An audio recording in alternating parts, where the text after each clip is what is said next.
अखन अहाँ सब सुन रहल छी मिथिला म्यूजिक की शानदार प्रस्तुति सिरहा कैंपस चौक सँ। अखन अहाँ सब सुन रहल छी प्रमोद दास के आवाज में।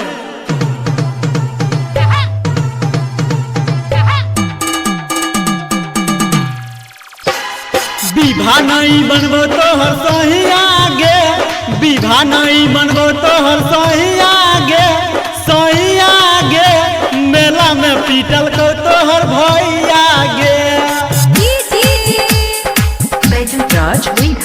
सीता नहीं बनबो तो हर सही आगे, सीता नहीं बनबो तो हर सही आगे, सही आगे मेला में पीटल को तो हर भैया गे, मेला में पीटल को तो हर भैया गे। रिंकू नहीं बनबो तो हर सही आगे, रिंकू नहीं बनबो तो हर सही आगे, सही आगे मेला में पीटल को तो हर भैया गे, मेला में पीटल को तो हर भैया गे।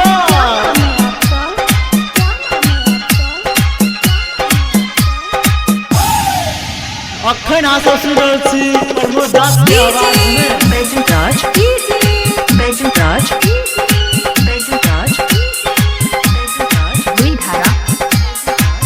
मेला में पीटल को तो हर भैया गे।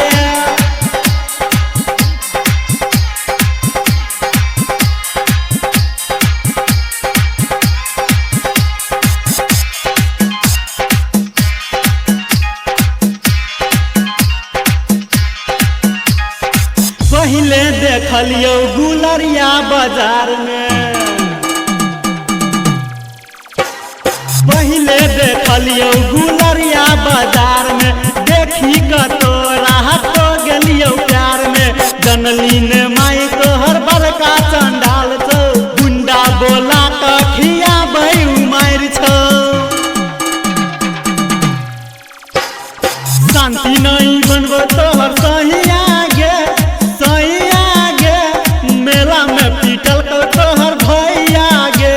रमिता नहीं बनबो तो हर सही आगे, सही आगे मेला में पीटल को तो हर भैया गे, मेला में पीटल को तो हर भैया गे। बड़ी मारी मारल को सरवा बड़ा का पार टन कैसो गे।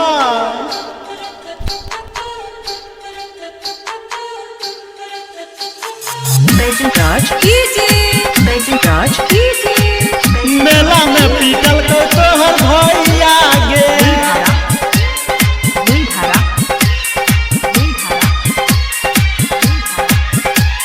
हे गई खारा हम रहियो भलुआही बाजार में, खारा हम रहियो भलुआही बाजार में। भैया तोहर एलो पुलिस के साथ में, हाथ में हमरा हाथ करी लगल गो, दू डंटा मार कह जेल पठल को।